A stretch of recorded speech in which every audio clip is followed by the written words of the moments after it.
Listen, I love a puzzle as much as the next person, but some of these Easter egg connections are next level detective shit. Which honestly, I salute the Swifties, but I'm personally not quite as invested to be connecting all of these dots from 2008. Decoding her lyrics and the music videos are more than enough for me.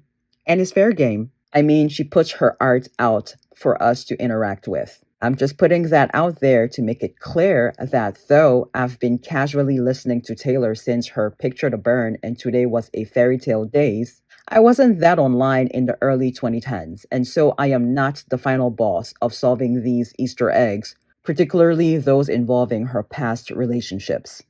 So if I say something that you perceive to be incorrect, you may kindly correct me in the comment section without patronizing me.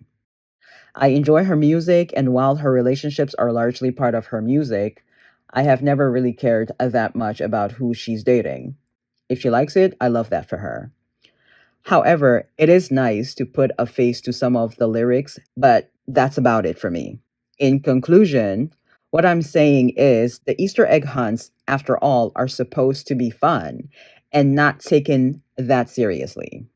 That being said, let's begin first with the theories I have heard accidentally circulating these YouTube streets. I promise I wasn't looking for them. Simply typing it into Google will explain the plot, which low-key takes the fun out of it if you're into solving the puzzle on your own, which I am. But anyway, we'll discuss those before getting into my thoughts and predictions for this album based on the podcast.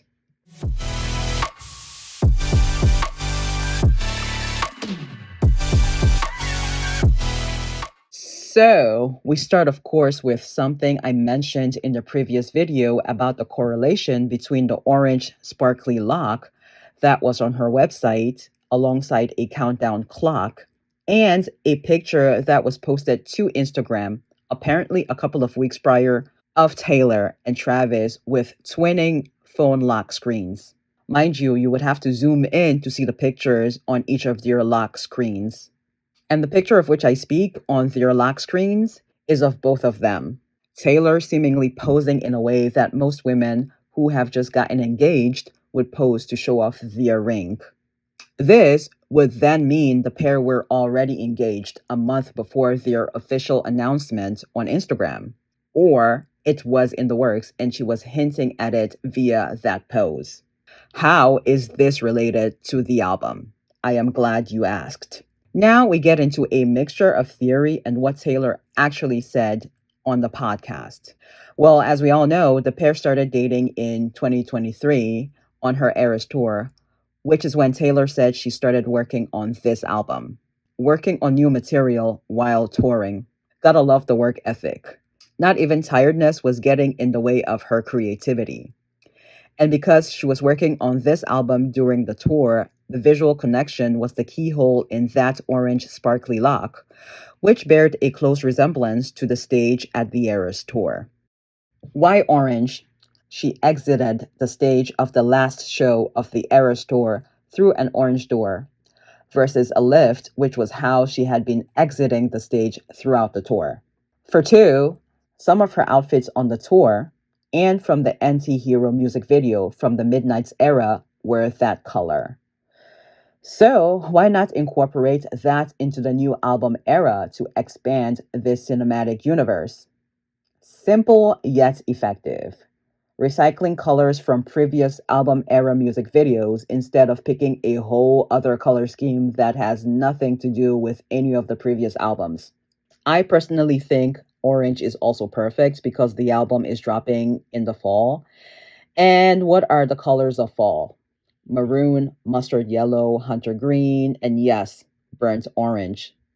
Also, the colors of her fiance's football team, the Chiefs, are red and yellow. And what do you get when you mix those? Orange. She's representing for his team without being too on the nose. And why the sparkles? Why, you can't be a showgirl without that bling bling. Another theory I saw floating around, not necessarily related to the album per se, was that she was going to perform at the Super Bowl because she mentioned on the podcast spending 60% of her time watching videos about making sourdough bread. How is that related to the Super Bowl? Well, the 2026 Super Bowl is going to be the 60th one, which will be in Santa Clara. While Santa Clara has nothing to do with sourdough bread, that I know of anyway, it's in California, and so is San Francisco, the quote unquote capital of sourdough bread. And she said this while what looked like the Lombardi Super Bowl trophy was positioned right behind she and Travis in the shot. Of course, I don't think that is the actual trophy. It's just a lookalike. Anyway, well, what do you know? Taylor was indeed supposed to perform, but walked away from the deal because they wouldn't meet her demands.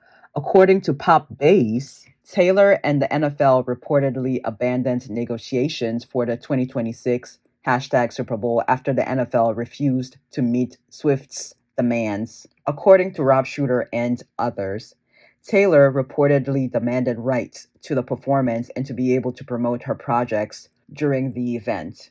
Also, upon closer examination of the background of the podcast, not only was there that Super Bowl trophy look-alike on the shelves, I spotted 3 squares with TS on them: an orange one, a maroon one, and a white one.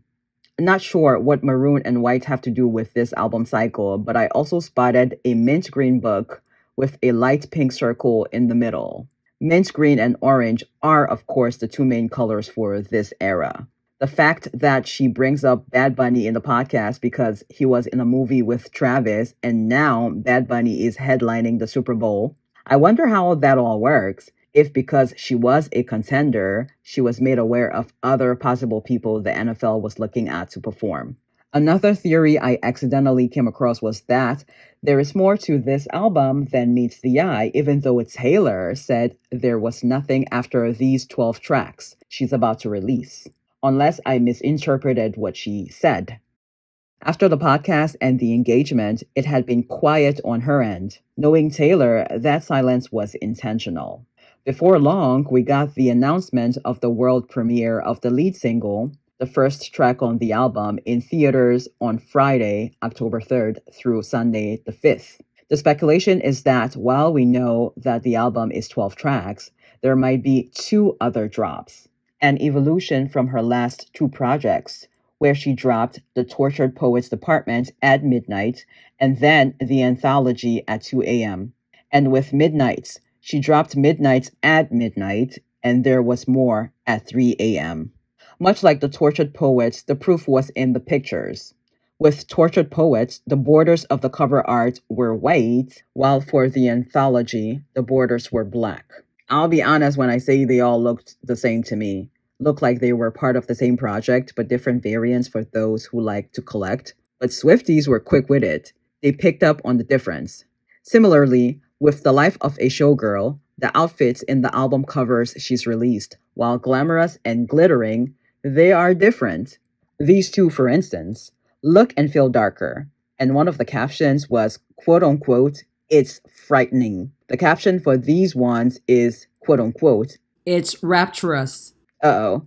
The timeliness of this when we were just talking about the rapture last week, and we have these ones, and the caption is, quote unquote, "It's beautiful." Sounds very plausible that it might in fact be a 3-part project to me, because why would she do the same thing 3 times? The same thing being doing 2 drops. Gotta go big with this one, since she's a showgirl. Taylor Nation, which is her website, posted a standby for October 4th, and the caption under one of her posts on Instagram reads, "A showgirl knows to save some of her best tricks for the grand finale." And she's scheduled to do a Graham Norton interview on the day of the drop, and Jimmy Fallon on October 6th, and then October 9th, she's doing Seth Meyers. This is a great time for me to say this was supposed to be a 3-part series for me, but I'll have yet another video discussing this album, a deep dive, once I've watched those interviews and listened to the album again with the lyrics. Back to the theories. I've heard some rumblings that it's looking very possible that the second part or second drop could be at 1 a.m. since the last ones were at 3 and 2 a.m. Now, on to my thoughts about the podcast.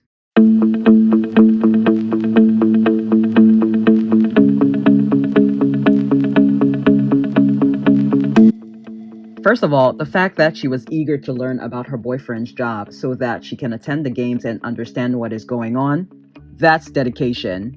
It's giving she can be a football commentator once she retires. Next, she absolutely roasted Travis's lack of preparation when he said he came to Arrowhead hoping to meet her but hadn't reached out to her team. A celebrity of Taylor's caliber, yeah, you have to reach out and not through Instagram because she doesn't check her DMs. I wouldn't expect her to. There are so many other productive things she could be doing for her business than checking millions of DMs. Having that many people know who you are and send you messages is not normal. And then she said something about him playing video games, and I was definitely giving the side eye. But it could be worse, I guess. He could be watching something else. And I'm not the one living with a grown man who plays video games in his downtime, so it's whatever. But she mentioned it, so it's fair game to address. I do like how he was hyping her up, though, saying she was the smartest woman in the world and greatest songwriter of all time, being a total Libra. If you know, you know. I'm a Libra, so. My birthday is tomorrow, by the way, October 3rd. Anyway, Taylor is indeed one of the greatest songwriters of our time. And she equally roasted Jason, basically called him a child in so many words. Thirdly, how emotional she got about getting back her master's. I don't make music, but I make videos and write books, and I couldn't imagine someone forcibly taking control of my channel that I've worked so hard to build, or the manuscripts I've slaved over, and them ripping the rewards of my labor. Thinking about it is making me angry. So I understand her emotion, and I'm happy she was able to buy those back and own them, likely from the profits she made from the Eras tour and the re-recordings. Honestly, much respect to her. Even if you don't listen to her music or like her, though she seems likable, you have to admire that tenacity. This is likely how people vanish from the music scene because they just can't handle its predatory nature. But Taylor was like, nope, I'm getting my stuff back, cost what it may. Again, I'll say it certainly helps that she has close connections, is business savvy, and she looks the way she does. Fourthly, which piggybacks off my second point, the fact that she still went ahead and re-recorded when people were telling her it was a bad idea speaks to silencing the noise and listening to your inner voice. What if she would have listened to them and not re-recorded? Probably would have set off a whole chain of events which would have led her away from being able to own her masters. Lastly, when she said for her Eras tour she included musical theater, opera elements, and references in the show, but at a high rate like an algorithm, I mean, she is a beast. That explains why people went to the concert multiple times to catch what they missed prior. It became an addiction to attend the Eras tour, much like scrolling, but way more expensive. I wanted to go, but I just couldn't see myself spending that kind of money, and the tickets were hard to come by, which is why I wondered how some of these people were able to get tickets multiple times. The Swiftologist said he went 13 times or something. Gotta love the attention to detail, as 13 is Taylor's favorite number for a number of reasons. One of them being it's the day on which she was born, December 13th. By the way, I do enjoy the Swiftologist's videos. I know he's been getting a lot of hate lately, but I find his commentary pretty grounded. Anyway, now for the track list predictions.